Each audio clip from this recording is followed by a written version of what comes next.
السلام عليكم ورحمة الله. كل سنة وانتم طيبين. النهارده إن شاء الله هنشوف طريقة عمل البسكوت العيد. السلام عليكم، كل سنه وحضراتكم طيبين. النهارده هنعمل لحضراتكم بسكوت العيد ان شاء الله باذن الله. احنا معانا 500 جرام سمنه وممكن نعمله بزبده، يعني لو ما فيش زبده مثلا تمام، اي نوع زبده عامه نعمله بسمنه عادي تمام. معانا 400 جرام سكر ناعم، معانا كيلو دقيق، معانا 5 بيضات، معانا تذكرتين فانيليا، معانا تذكره بودر، معانا 25 جرام لبن بودره، معانا روح موز، وممكن روح بسكوت. بس طبعا احنا جبنا روح برتقال معانا اهيت عشان الطعم، ممكن روح موز، ممكن روح بسكوت برضه عادي تمام. يبقى اللهم صل على محمد.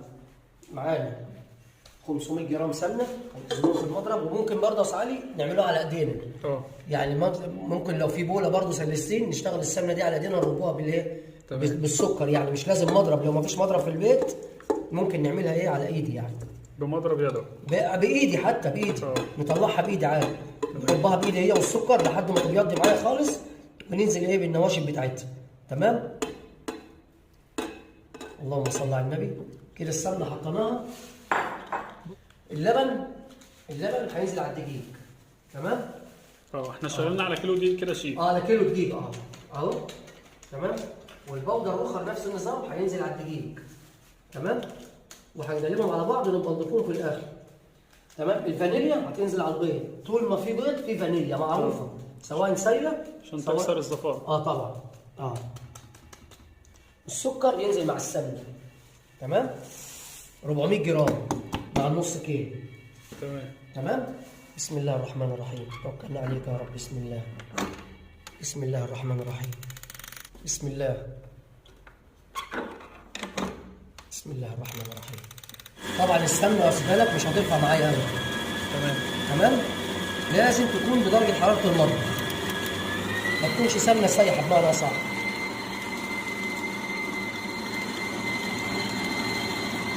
اللهم صل على النبي، اللهم صل على النبي. هتبدا تبيض معايا اهوت واحده بواحده، وطبعا بخليني المضرب على سرعه بسيطه. بص حضرتك، يعني بتبيض معايا السمنه اهي.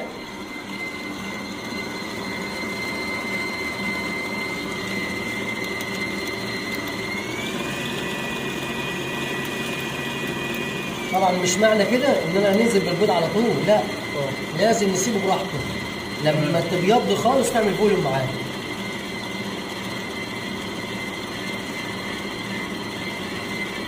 زي ما قلنا برضو السمنه بدرجه حراره المطبخ. بص كده ان شاء الله.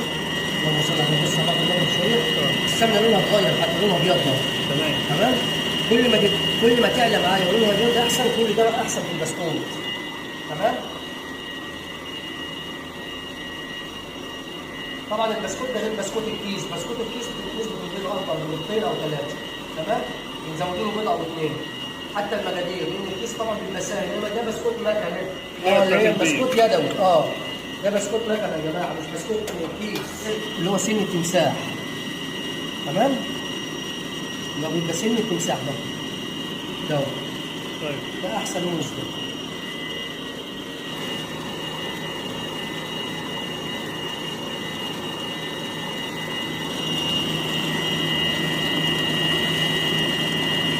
خمس بيضات بس، لازم بالتدريج كده شيء، واحده بواحده. يعني انت لو نزلت البيض مره واحده ممكن يفصل من السمنه. بص كده يا سعيد، بص لون السمنه ما شاء الله ما شاء الله، اللهم صل على النبي. شوف البيض اتخلص ازاي وعملت ازاي معايا.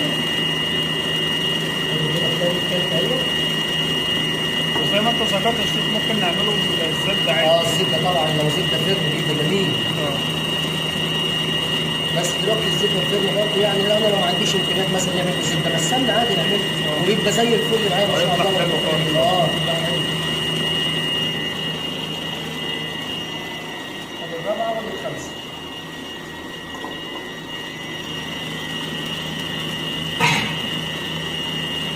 الروايح بتاعتنا روايح برتقال ده شيف. روايح برتقال، نديله بس تقليبه واحده بسيطه تمام.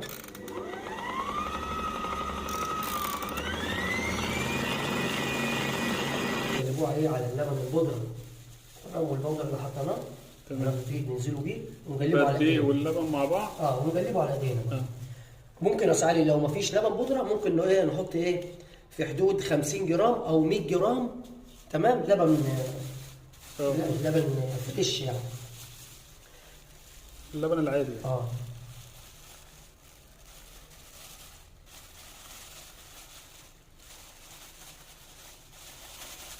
بسم الله ما شاء الله. اللهم صل على النبي. كده بقى هنقلب بايدينا اهوت، لان العجينه دي هتبقى شديده شويه على المضرب. اللهم صل على النبي. اللهم صل على النبي. بسم الله ما شاء الله.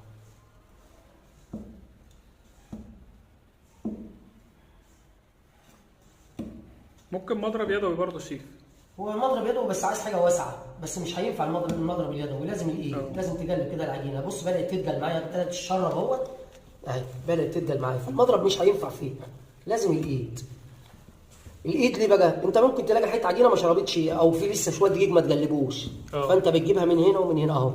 بص كده يعني العجينه دي خدت دقيق اهو، اللي تحت لسه ما خدش، فبنضطر اننا نجيب ايه من تحت كده اهوت. تمام اهو نقلب اهو اهو. اللهم صل على النبي. فدي تبقى شديده شويه على المضرب او العجان. يا اما بقى لو عجان كبير عفي شويه مثلا بيبقى احسن. شايف انا بنجيب من تحت اهوت اهو. بص شايف لسه فيه دقيقه اهو. فما ينفعش فيه المضرب.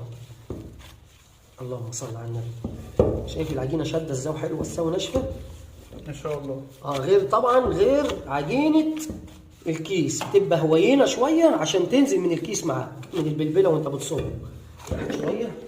تشدها برضه على الرخامه كده. تمام اهو. تخدمها كده كويس. لازم تخدمها، يعني احنا بنسميها في الصنعه تلتيها شويه. اهو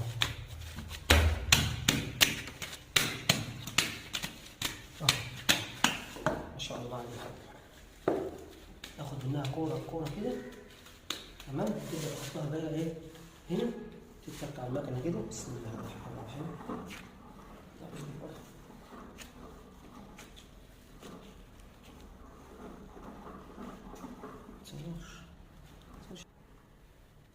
بسم الله الرحمن الرحيم. بسم الله. بص يا صاحبي بص. اللهم صل على النبي. بص بسكوتها نازله زي الفل اهي. اللهم صل على النبي.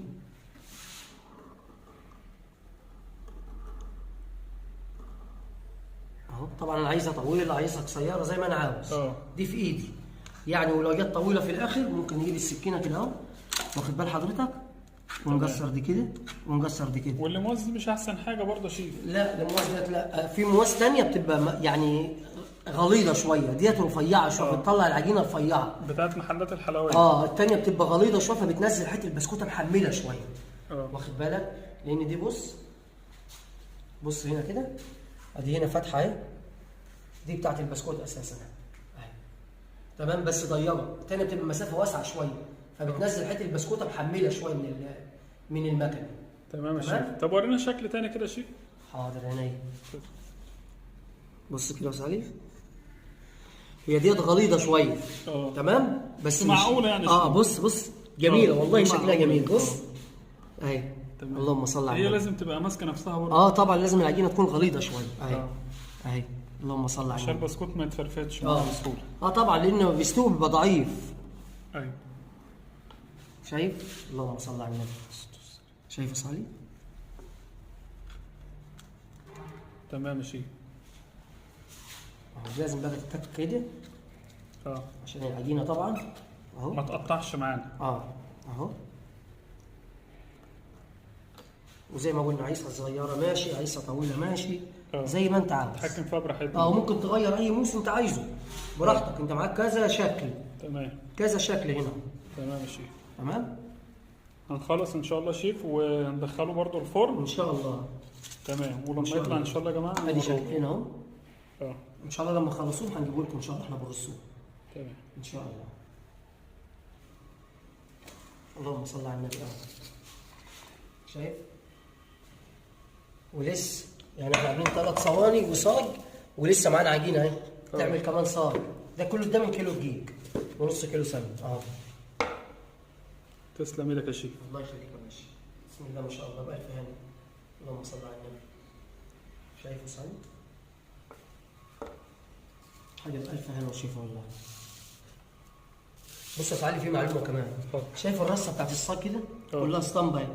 في ناس لما تيجي ترص تلاقي واحدة كده وواحدة كده وواحدة كده. الصاج لما بيخش الفرن والصهد بيجي بياخد ايه؟ عشان يخلي السوا كله واحد. يخلي السوا لو كده هتلاقي كله طالع زي الذهب. انما لو واحده شمال وواحده يمين ياخد واحده ويسيب واحده، ياخد واحده ويسيب واحده.